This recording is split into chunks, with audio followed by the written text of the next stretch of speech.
My plan was to live a fulfilling life in our new home with Howard. However, my sister-in-law would show up daily and force me to take care of her children. "I got a night job today, so please take care of the kids. Save some dinner for me too," she demanded. Reluctantly taking care of the children, I gradually became unable to tolerate her repeated demands and Howard's indifference to them.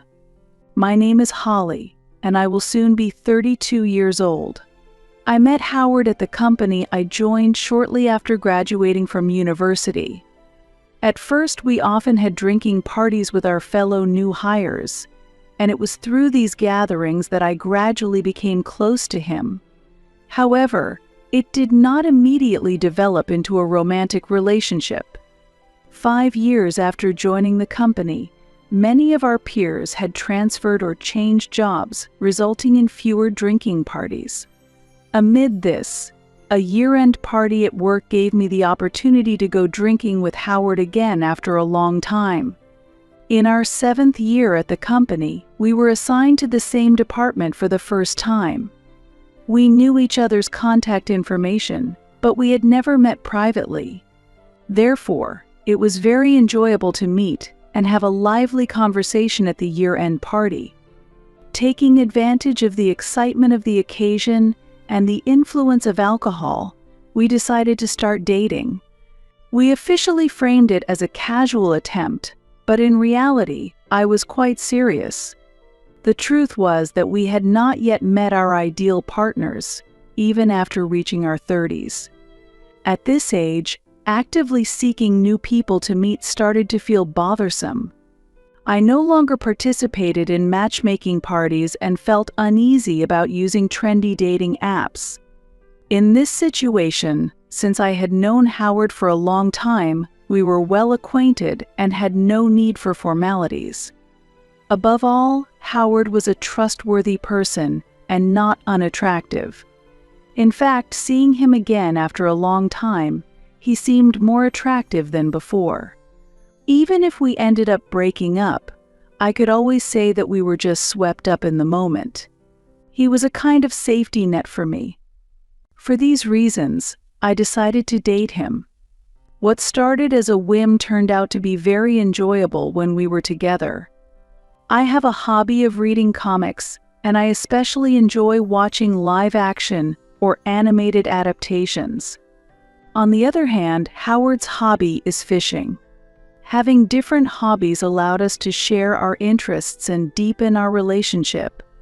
Our relationship progressed smoothly, and in the year we both turned 30, we decided to get married. Given our ages, the decision to marry came naturally. Although we reached the point of marriage, we hadn't experienced any major conflicts, so I thought we were well matched. Before starting our life together, we decided to greet each other's families. My parents had been eager for me to marry soon, and when I introduced Howard, they were so happy that they cried. With smiles, they jokingly said, "Don't come back anymore." Seeing my parents' reaction, I was moved. With my parents' blessing, we felt happy and later went to greet Howard's family. Howard's family lived in an apartment. He had an older sister who was already married and had left the house. Surprisingly, she had also come to meet me at their home. I selected a gift from a popular pastry shop near my workplace and prepared to visit Howard's family. "There's no need to be nervous, just be yourself," Howard reassured me, but my mind was not at ease. Since I have no siblings, I hoped to make a good impression on his sister. I secretly looked forward to becoming close with her and enjoying conversations amongst women. This desire made me somewhat nervous. However, my expectations were soon shattered, and I found myself overwhelmed by her behavior. Stepping into Howard's home nervously, his parents welcomed me warmly. "Welcome. You are so adorable. Thank you for coming today." Howard's parents had a gentle and very calm demeanor. They had already retired and were living on their pensions while working part-time occasionally. When I handed over the gift, Howard's mother guided me, saying, "I'll make some tea, so please have a seat." While she prepared the tea, Howard's father casually helped her. Seeing this, I hoped that someday Howard and I could become a couple like his parents. At that moment, Howard suddenly said, "Is my sister late again? She can never be on time." Howard's sister had not shown up yet. I hadn't met her yet, but I imagined what she might be like. Being the daughter of such kind parents, she must have a bright personality. Maybe she's carefree, which is why she's late. What kind of person could she be? I'm looking forward to meeting her, but I am nervous. Having received a good impression from Howard's parents, I was even more nervous about meeting his sister for the first time. An hour passed, and Howard's sister was still not there. It's usual for her to be late, but it's rare for her to be this late. She did say she would come today, right? Howard said, looking worried. Yes, I confirmed the time with her yesterday. If she has other plans, she should prioritize those. Howard's mother said, concerned about our schedule. Still, thinking it was a special day with no other plans, we continued to wait for her arrival. After a while, the front door suddenly opened, and instead of the expected sister-in-law, 4 children entered the living room. Expecting her, I was surprised by the sudden appearance of the children and asked Howard in a low voice, "Who are these children?" "Oh, these are my sister's kids. Maggie, a second-year middle schooler, the 4th-grade twins Tony and Billy, and the 3-year-old Emma, I think." Howard spoke as if confirming their names, and Maggie nodded slightly in response.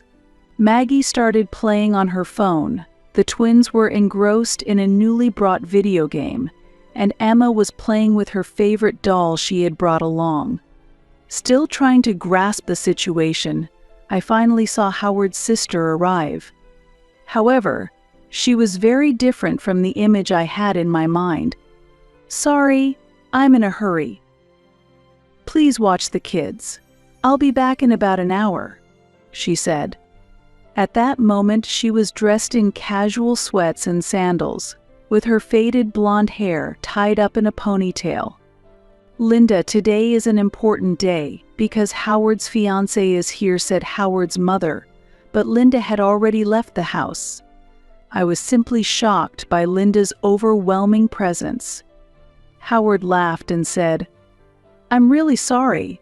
My sister is always like that, but with 4 kids to raise, she tends to forget her schedule. I can't imagine the busyness of raising children since I have no experience, but I feel like she shouldn't forget such an important day." However, I couldn't actually say those words, so we just waited for Linda to return. Linda said she would be back in about an hour, so I wanted to make sure to meet and greet her properly. "I'm sorry for the trouble," Howard's mother apologized. Meanwhile, the children were completely at ease, as if they were at home, each absorbed in their favorite activities. I thought it was a great opportunity to get close to Linda's children, but the atmosphere was not conducive. Maggie was focused on her phone with her earphones in. The twins were loudly engrossed in their game, and Emma was playing alone with her doll, leaving no opportunity to talk to her. Thanks to the children, the house was always full of energy. According to Howard's parents, Linda often left the children at home when she had errands to run. Living in an apartment, they told the twins to be quiet, but they rarely complied, making childcare difficult for the elderly parents. An hour passed and Linda still hadn't returned. Eventually, she came back after 3 hours. "Is there anything to eat?" "I'm hungry," Linda said, starting to eat the sweets I had brought without a word of apology for making us wait. "These are the sweets that Holly brought," Howard's father mentioned, and finally, Linda looked at me properly. At that moment, I stood up and introduced myself. Then, Linda looked me over from head to toe. Noticing that I was feeling a bit uncomfortable under her gaze, Howard proudly said, "Oli, who will be my wife, chose that dessert. It's from a well-known shop, so it should be delicious, right?"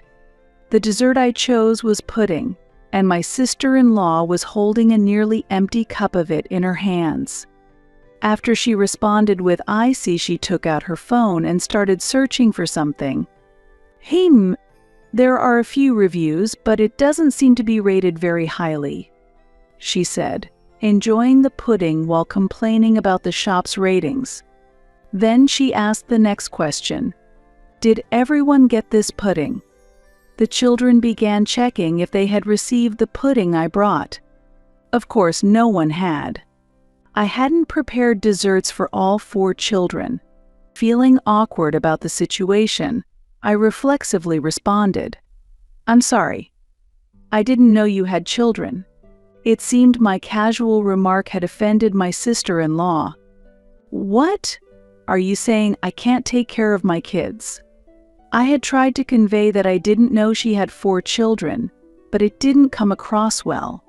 "Calm down. Holly didn't know you had children and didn't expect them to come," Howard intervened. Howard's intervention seemed to calm her down a bit. My initial desire to get close to my sister-in-law faded away with her unexpected attitude. In fact, I decided I'd only do the bare minimum necessary to maintain the relationship with her. At that moment, Howard's mother made a suggestion. "We've kept you waiting. Dinner is on us tonight." Just as I was considering going home, my thoughtful mother-in-law invited me to dinner. Of course, I couldn't refuse such an offer. Howard's parents ordered a luxurious steak meal for us. What was supposed to be an enjoyable meal turned into a tense atmosphere due to my sister-in-law's behavior. This is the last time the daughter-in-law will be treated as a guest. Don't think you can come here and relax. My sister-in-law, in high spirits from drinking, gradually became stricter in her attitude towards me. Howard's parents comforted me by saying, "That's not true," but they seemed a bit saddened. Next, I was told, "Getting married at 30 means you should have children soon, or it'll be a late childbirth. Having only 1 child is lonely, so you should have siblings." Linda boasted about having Maggie when she was young, at the age of 40. That day, she had gone out for beauty maintenance, including eyelash extensions and nail care. Her outfit for the day was in relaxation mode, but she mentioned there are days when she does full makeup. Perhaps due to the alcohol, Linda continued talking endlessly about things I hadn't asked. With each word, I grew more resentful towards her. After somehow getting through the first meeting, the next month we began our life together. We dreamed of owning our own home, but eventually I moved into Howard's house. Life with Howard was progressing smoothly, but the only concern was taking care of Linda's children. Linda would show up unexpectedly, leaving the kids at our house and then disappearing somewhere. Howard was used to his sister's visits and welcomed the children without concern. Feeling dissatisfied with this situation, I said to Howard, "Please tell your sister to inform us before coming over." "I've told her, but that's just how she is. The kids are fine, so please be more understanding," Howard responded. According to Howard, Linda was actively job hunting for a full-time position and wanted to become financially independent for her children's sake. On days when she had interviews, she would come dressed appropriately and leave the children with us. Howard said the kids were always able to entertain themselves and didn't need constant supervision. However, that's not the real problem. We also have our own plans, and having someone show up without notice is very inconvenient. What's more problematic is that Linda often doesn't come to pick up the children at the promised time. Howard defended her, saying, "She's tired from looking after the kids every day. She's just taking a little break after job hunting." But I couldn't accept that. If she could keep her promises, that's what I would like her to do. In the end, my dissatisfaction with this situation continued to grow within me. Still, a year later, we decided to move to a new house. The house we built was a spacious 7-bedroom house, anticipating our future family plans. With plenty of rooms, we even included a hobby room and a walk-in closet. Excited about the move, we prepared and started our new life. We completed the move without informing Linda of our new address. This was because I didn't want her to frequently leave her children with us. Reluctantly, Howard accepted my decision. However, a month after moving into our new home, an unexpected visitor arrived. Linda and her children suddenly showed up. "What a lovely house." "We came to celebrate," she said as they entered one by one. They spread out the food and drinks they had brought on the table, and Linda immediately started drinking. Then she said, "I pressed the intercom, but there was no response, so I went to our parents' house. I was surprised to find a notice of your move. If you're living in such a nice house, you should have told me." It seemed Linda was planning to leave her children with us again.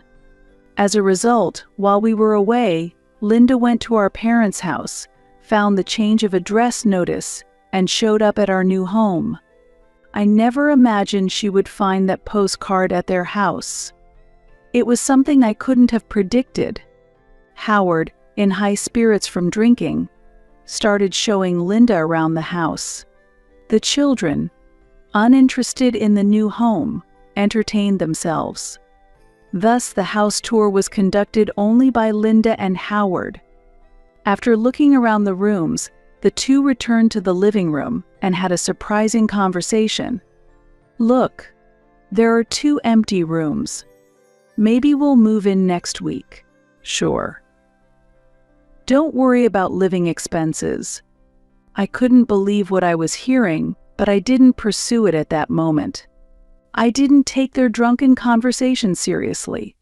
Saying anything at that moment would have only led to an argument with Linda, making me feel worse. That night ended, and Linda and her children went home by taxi. The next day, when I asked to sober Howard again, he replied, "Yesterday's talk was a joke. My sister wouldn't really think of doing something so crazy." Howard's reassuring words gave me temporary relief. However, within just a few days, Linda's children started coming to our house almost every day. "I got a night job here, so please take care of the kids," Linda said. Amazingly, she left her children with us while she went to work at night. According to her, the kids would be happier in our spacious house than in their small one. "Please, just until my job settles down," Howard said, so I reluctantly agreed. The children would come in the evening, do their homework, and then play on their phones or games. I hadn't expected them to do their homework, so I was pleasantly surprised. Maggie was fascinated by my comic collection room, and the twins were engrossed in games. We hadn't talked much before, but this opportunity gradually increased our conversations. Emma watched our interactions and invited me to play house with her. Despite Linda's troublesome behavior, I gradually built a bond with the children. However, my continued tolerance led to even more intrusion by Linda. Previously, she would send them over after dinner, but now she sent them without any food. As a result, I ended up taking care of their meals without any reimbursement from her. Moreover, Linda would arrive well past the promised time and brazenly ask, "Save some dinner for me too." As my bond with the children deepened, Linda's late arrivals became more frequent. Seeing Linda wake the sleeping children to take them home, I felt sorry for them. So at some point, I decided to let Linda and the children stay over. About a month after their daily visits became routine, Linda arrived with large luggage, announcing her intention to stay for an extended period. Everyday drop-offs and pickups are tough, and the kids have grown attached to you, she said. I was startled by the sudden announcement of cohabitation, but Howard remained unperturbed, casually accepting the suggestion, saying, "They're practically family now." He then led Linda to the available room. This situation made my temperature rise and anger surged within me. "We're sorry for the suddenness, but if it's a bother, we'll leave," the kids said. These words came from the children, who showed far more understanding than their mother. Hearing such words, I had no choice but to let them stay. I decided to observe the situation for a while. Linda started leaving the house at night and returning in the early morning. I ended up not only taking care of the children's meals but also Linda's, without any compensation for the food expenses. While the children were indeed lovable, I was reaching my limit. Then Howard's remark ignited my anger. With 4 kids around, we can't afford to have our own children, right? I was furious and retorted, "What are you talking about? How long are you planning to let her stay? Get her out of here immediately." Howard, who was probably just joking, didn't realize I wasn't amused. In response to my words, Howard also grew angry and said, "My sister is family to me. Holly, you should cherish your family too. Someone who can't value family shouldn't have children. In the end, to you, both I and your sister are family. But prioritizing her opinions over mine means you're favoring her over me. Is that correct?" I spoke slowly, as if confirming my words. Howard, clearly irritated, responded, "Of course, that's only natural." "Understood. Then, let's get a divorce." Saying this, I showed him the already filled out divorce papers. In fact, when we moved into this house, Howard had agreed to my condition that if he ever prioritized his sister over me, we would divorce. "Wait a minute, we just built a new house." "That's not appropriate," he protested. Howard tried to persuade me to change my mind, but my decision was already made. I could no longer tolerate Linda's freewheeling behavior and Howard's unwillingness to criticize her. So, I packed my things and left that house. A few days later, I received a message from Maggie. We had exchanged contact information in case of emergencies, and she asked me to come back because Dad wants to talk. Reluctantly, I couldn't refuse Maggie's request and decided to return home. As soon as I arrived, Linda confronted me, accusing, "Everything got messed up because of you." The mediator was Linda's husband. "I'm very sorry for the trouble my wife has caused," he said. Linda's husband surprisingly gave a sincere impression. He explained that his work kept him busy and away from home, during which Linda acted on her own. The claim of job hunting was a lie in reality. She was obsessed with strip clubs, enjoying various establishments and engaging in inappropriate relationships. Upon learning these facts, her husband eventually notified Linda of his intention to divorce, leading to the current situation. "Even if we divorce, none of the kids will go with you. They've always been with me. You should pay child support for all 4. Linda boasted proudly in front of the children. However, the children immediately began to refute her. "What are you talking about? None of us like you." "That's right. Holly has always been a better mother to us, and where could we find another mother like her?" "Absolutely. Holly's stories about comics are always fun, and living in this house has been really comfortable." Hearing the children's voices, Linda was visibly shaken. She gently hugged Emma and said, "Emma, I'm your mother, right?" When Emma responded, "My mother is Holly." Linda's anger intensified, and she directed her rage at me. "You planted these thoughts in the children, didn't you?" Linda accused me. Hearing this, the children gathered protectively around me. "Why are you all acting like this? Even if we divorce, she won't become your mother. And who will take care of the house chores and cooking?" "Don't worry, we can handle the cleaning, laundry, and cooking ourselves," Maggie firmly declared.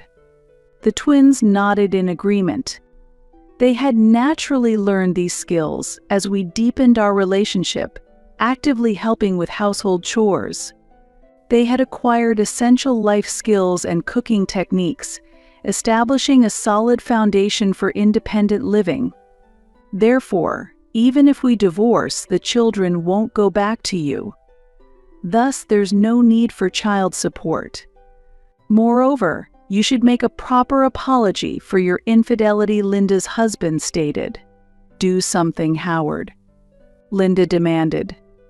Howard, who had been tense and silent for a long time, suddenly found himself drawn into the conversation, unable to hide his confusion. Seeing Howard's hesitation only increased my frustration. "Howard, you've always taken your sister's side, haven't you? So why don't you follow through?" "Well, okay, if you cancel the divorce, I'll support you," Howard blurted out. What are you saying?" "Our divorce is already finalized, so I won't be swayed." I was shocked by Howard's arrogant attitude. Linda, equally frustrated, retorted, "What? You're completely useless." Seeing no reason to stay in such a situation, I quietly left the house while Howard and Linda argued intensely. Linda ultimately failed to obtain custody of any of the children, and the divorce was finalized. I've heard that Linda's ex-husband consulted with his company to adjust his work schedule, making efforts to spend more time with the children. After the divorce, Linda tried to return to her parents' house, but knowing the reason for the divorce, they harshly criticized her, saying, "It's disgraceful to be so involved with men. Have some shame," and rejected her. As a result, she became even more engrossed in the nightlife, becoming obsessed with strip clubs. In the process, she accrued a large debt from unreliable sources and now works tirelessly to repay it. However, since customers without money were not needed, I heard that she eventually got banned from those clubs. On the other hand, my divorce from Howard was finalized without any issues. We used to work at the same company, but since Howard had transferred a few years ago, our divorce did not spread at the workplace. This ensured my position at work remained secure. Afterward, they transferred the newly built house we lived in during our marriage to me. When I informed my parents about the divorce, they were indeed disappointed, but since I had my own house, I didn't have to return to live with them. Although I need to repay the mortgage, as long as my current job continues, I should be able to manage. Living alone in a spacious house sometimes makes me feel lonely, but the occasional visits from Linda's children bring joy to my daily life. Maggie and the others often say, "I wish Holly could be our real mother. But for now, I am enjoying my single life and plan to continue this way for the foreseeable future."